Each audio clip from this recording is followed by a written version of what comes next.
It's important to note that this deficiency is precisely the genesis for our Trinity River Flood Control Project. We've known for quite some time that our levees were not up to snuff, if you will, as it relates to elevation in order to contain this SPF flood, and that's been principally for two reasons. One is that development has occurred in the basin in that the hydrology of the river has changed, and therefore we can expect higher flows than we predicted back when these levees were first built.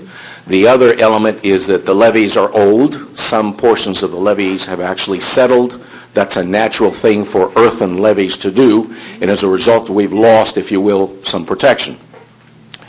The report identifies 214 items and it rates them, and you can see on page 19 that page 13, I apologize, what the ratings for those items are. 91 were found to be acceptable, 80 minimally acceptable, and 43 unacceptable. We have cataloged all of these items for purposes of reviewing them, making sure we understand them, and for purposes of tracking our corrective actions as we proceed. I'm going to try to summarize the major categories, and then I'm going to try to describe these. I'm going to try to give you examples. In the following pages, we'll attempt to do that, as well as provide you with some sample pictures of the findings to try to give you a feel for the findings of the report. Again, to reiterate, the insufficient crest height, which makes the levees incapable of successfully performing during a standard project flood.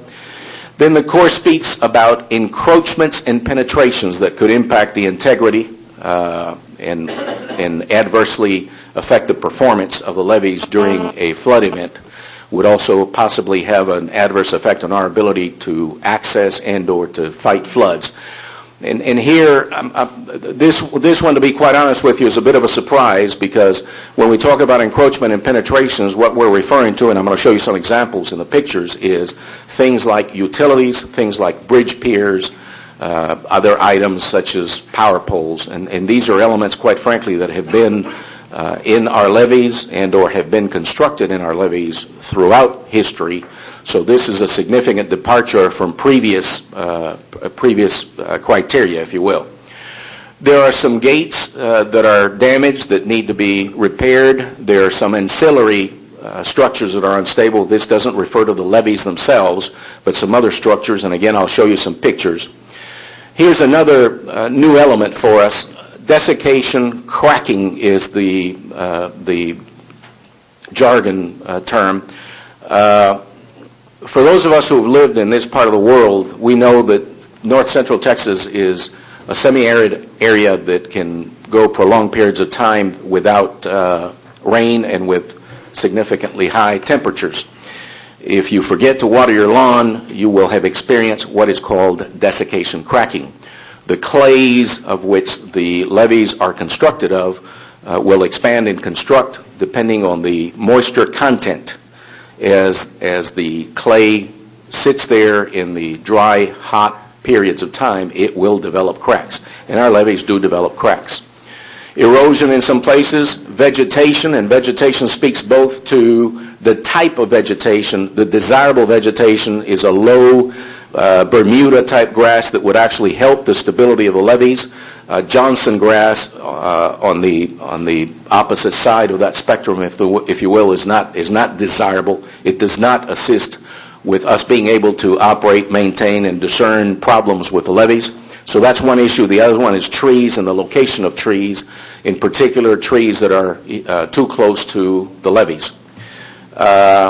Siltation in some of the channels, and then instability with regards to some of the channels within the levee system itself.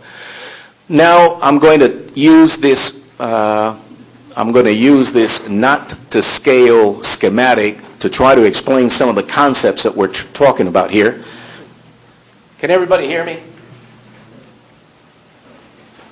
As I said before, this is not drawn to scale, but it's intended to show you kind of half of a cross-section of a floodway system, wherein you have the Trinity River channel, you have the bank of the river, and you have a levee.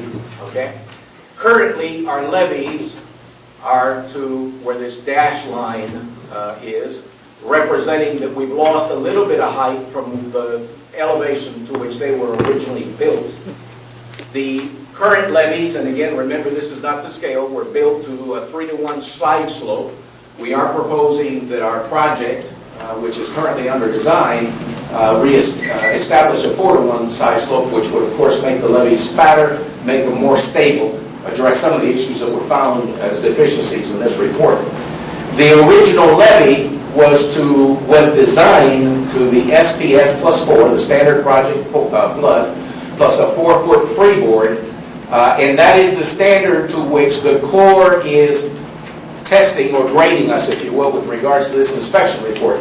It's also worth noting that the current project that we're in the process of designing actually has an SPF +2, so 2 feet less of freeboard as it relates to the design criteria. Now then, some examples of the findings are found in the pictures following, and here you see the towers, the Encore towers, which are penetrations in which the Corps is saying presents us with some challenges. Here's some more encroachments, and we have many of these. These are the bridges that cross over the levees, and each one of these piers is considered a penetration into the levee. The levee system has a number of gates that must be activated in the event that we have a flood event that is greater than the 100-year flow. These are found principally along railroad crossings that enter and traverse the floodplain, and they require that we close gates. And we have some, as things have occurred over the years that have resulted in those closures not being as tight as they need to be. So these are the kinds of things that we need to address to make sure that should we have an event, a flooding event of that magnitude, that when we close these gates, that they would perform as intended. These are some of the ancillary unstable structures, and I apologize for the quality of the pictures, but this one is intended to show you a concrete wall that has moved some 2 to 3 inches, has some separation from the wing wall. Here you have a wing wall from an outlet structure inside the levee system. On this side we have some gabion mats that have moved. On this side we have some erosion.